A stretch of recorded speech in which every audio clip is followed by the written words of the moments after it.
Hi hello, പുതിയൊരു വീഡിയോയിലേക്ക് എല്ലാവർക്കും സ്വാഗതം. ഇന്ന് ഞങ്ങളുടെ വീട്ടിൽ ഒരു കോൺക്രീറ്റ് കിടക്കുന്നുണ്ട്. അപ്പോൾ ഒരു കുഞ്ഞു കോൺക്രീറ്റ് അത്. അപ്പോൾ അതുകൊണ്ട് അപ്പം ഞാൻ വിചാരിച്ചു ഒരു കാര്യം ഞാൻ അതിനകത്ത് കണ്ടപ്പോൾ ഞാൻ വിചാരിച്ചു അത് നിങ്ങൾക്കും കൂടെ പറഞ്ഞുതരാം. കാരണം വേറൊന്നുമല്ല, ആർക്കെങ്കിലുമൊക്കെ ഉപയോഗപ്പെടും. എന്നാൽ എല്ലാവർക്കും അറിയാവുന്ന കാര്യമായിരിക്കാം. എന്നാലും ഞാൻ ഒന്ന് പറഞ്ഞുതരാമെന്ന് വിചാരിച്ചു.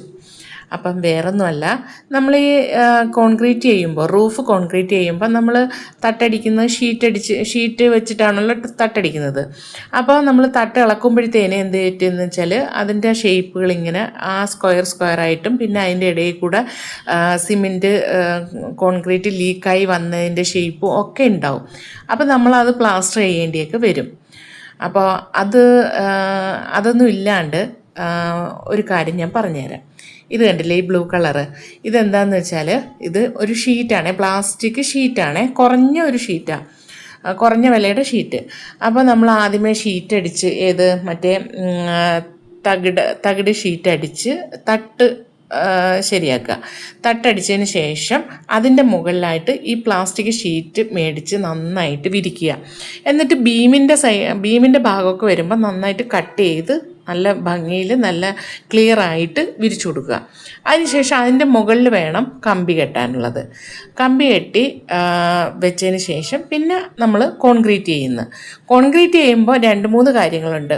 ഒന്ന്, നമ്മൾ ഈ ഗ്യാപ്പിലൂടെയൊക്കെ സിമെൻറ്റ് കോൺക്രീറ്റ് ഇങ്ങനെ ഒലിച്ചിറങ്ങി പോകുമല്ലോ, അത് ഇതിനുണ്ടാവത്തില്ല. പിന്നെ 2 പറഞ്ഞു കഴിഞ്ഞാൽ അതിൻ്റെ അടിഭാഗം നല്ല ക്ലിയർ ആയിരിക്കും. പിന്നെ കാരണം ഈ പിന്നെ നമ്മൾ ചെയ്യുന്ന സിമെൻറ്റ് എല്ലാം ഇതിനകത്ത് നിരപ്പായിട്ട് ഇങ്ങനെ കിടക്കുമായിരിക്കുമല്ലോ. അപ്പോൾ അതുകൊണ്ട് ഒരുവിധം എല്ലാം നല്ല ക്ലിയറായിട്ട് കിടക്കും. അപ്പോൾ നമ്മൾ വേണമെന്നുണ്ടെങ്കിൽ മാത്രം പ്ലാസ്റ്റർ ചെയ്താൽ മതിയാവും. പിന്നെ വേറൊരു കാര്യം എന്ന് പറഞ്ഞാൽ ഇതിനകത്ത് ചെറിയ ചെറിയ ചുളുക്കുകളൊക്കെ വന്നു കഴിഞ്ഞാൽ അതൊരു ഡിസൈനായിട്ട് അതിനകത്ത് ഉണ്ടാവും. അപ്പോൾ അതും കാണാനൊരു ഭംഗിയുണ്ടാവും. ഞങ്ങളിപ്പോൾ ചെയ്തപ്പോൾ അങ്ങനെ കണ്ടിട്ടുണ്ട് ഞാൻ. അപ്പോൾ അതുകൊണ്ടാണ് ഞാൻ വിചാരിച്ചത് നിങ്ങൾക്ക് അറിയാത്തവരുണ്ടെന്നുണ്ടെങ്കിൽ അറിയാത്തവർക്കായിട്ട് ഒരു ഇത് പറഞ്ഞു തരാമല്ലോ എന്ന്. പിന്നെ പ്ലാസ്റ്ററിങ്ങിൻ്റെ പൈസയും നമുക്ക് നോക്കേണ്ട ആവശ്യമില്ല. അപ്പോൾ ഇത്രയേ ഉള്ളൂ.